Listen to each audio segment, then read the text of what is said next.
un peu par quelques centaines d'hommes et surtout par quelques avions aussi, la reconquête de la Corse par les Français.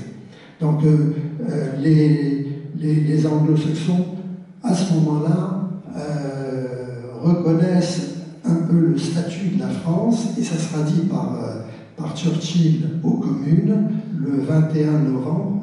Il va proposer, il va dire que la France va devenir membre de la fameuse commission méditerranéenne. C'est-à-dire que la France va siéger aux côtés des trois puissances anglo-saxonnes et soviétiques à ce moment-là, ce qui est le retour de la France à son rang international. De Gaulle, qui était contre la libération de la Corse pour ce que nous en avons dit, semble qu'il faut qu'il reprenne rapidement la main dans cette affaire-là, et évidemment, comme c'est l'homme des discours, il va faire les discours, et on sait qu'il sait faire les discours, et dès que la libération de la Corse qui se termine le 4 octobre par la prise de Bastia, par les Tamors d'ailleurs, les Goumiers du général Boyer de la Tour, de Gaulle, une fois que la Corse est conquise, de Gaulle vient en Corse et fait ses fameux discours à Ajaccio. Et ce qui est extraordinaire, c'est qu'à l'époque, en effet, le libérateur de la Corse reste quand même pour la Corse Giraud. Et donc la fameuse place du Diamant à Ajaccio devient naturellement la place générale Giraud. Mais après l'élimination de Giraud par de Gaulle, ça devient aussi naturellement la place générale de Gaulle, et ça l'est toujours d'ailleurs. Donc il est évident que pratiquement tous les officiers généraux de la Seconde Guerre mondiale ont leur cour, leur avenue ou leur place à Ajaccio, tous, sauf le libérateur de la Corse. Il y a un élément qui mérite sans doute d'être souligné, un aspect, c'est le rôle qu'a pu jouer le général Giraud dans le basculement dans la résistance, en tout cas aux côtés des Alliés, d'un pan important de cette lutte, c'est-à-dire les militaires. C'est vrai, parce que comme je l'ai dit, les militaires ont prêté serment au maréchal. Et le serment, c'est quelque chose de très important. Hein. Et Giraud le sait, et quand il arrive en Algérie, d'ailleurs, il arrive comme un chien dans un jeu de quilles, et ses pairs, parce qu'ils sont tous généraux, les Noguès, les autres, lui battent froid. Hein.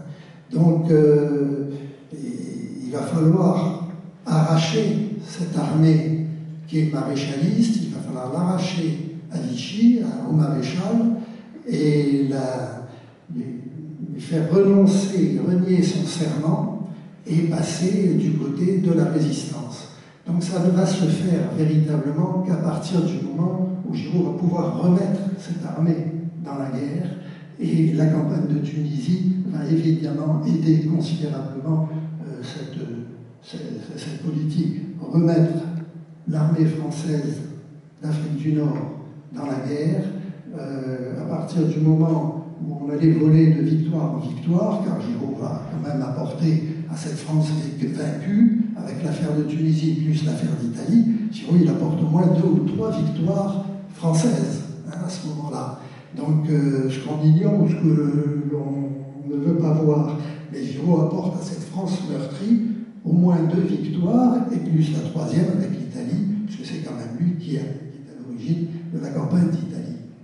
C'est aussi le cas en France même, en France métropolitaine, où l'organisation de résistance de l'armée, c'est vrai, il se crée à ce moment-là, sur les ruines de l'armée d'armistice, qui est dissoute à partir de l'occupation de la zone libre, comme vous le savez,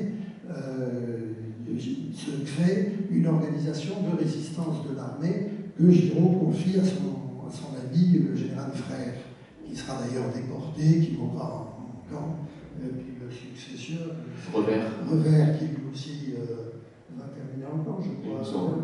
Non, Verneau va terminer en camp, et c'est Revers qui va succéder, lui il va s'en sortir, puisqu'il aura quand même une belle carrière après-guerre.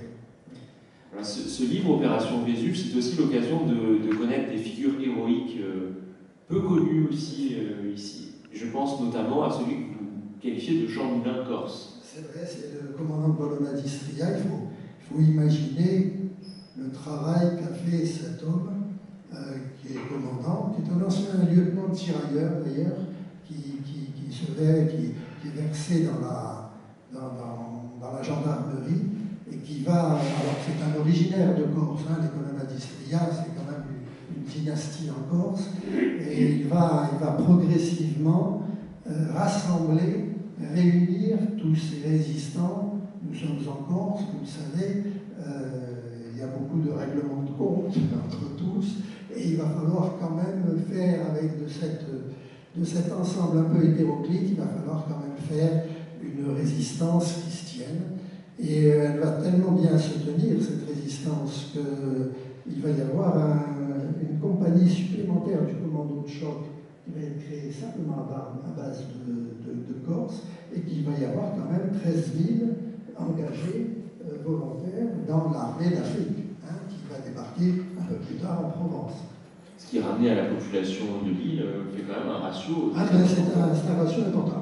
Il est vrai qu'il y a aujourd'hui pas mal de militaires en Corse, quand même. Hein, donc c'est une. Alors pour finir, avant peut-être que vous puissiez poser des questions à Henri-Christian Giraud, aussi bien l'Italie, principalement l'Italie et l'Italie de Mussolini, a tenté de reprendre la Corse en instillant des sentiments anti-français. Henri Giraud, lui, n'a jamais douté un instant du patriotisme de la population corse, de cet attachement. C'est vrai, parce qu'il y a eu d'ailleurs le fameux serment de Bastia, c'était en 38. En 38, je me souviens bien, en 38, les Corses ont prêté serment à la République et à la France. Hein, bon. Donc Giraud, en effet, n'a pas douté un instant du sentiment français des Corses. Et il a eu raison, parce que ça s'est bien trouvé. C'est vrai. C'est vrai. Merci Henri-Christian Giraud. Si vous souhaitez poser une ou deux questions, peut-être notre historien qui est au premier rang, là.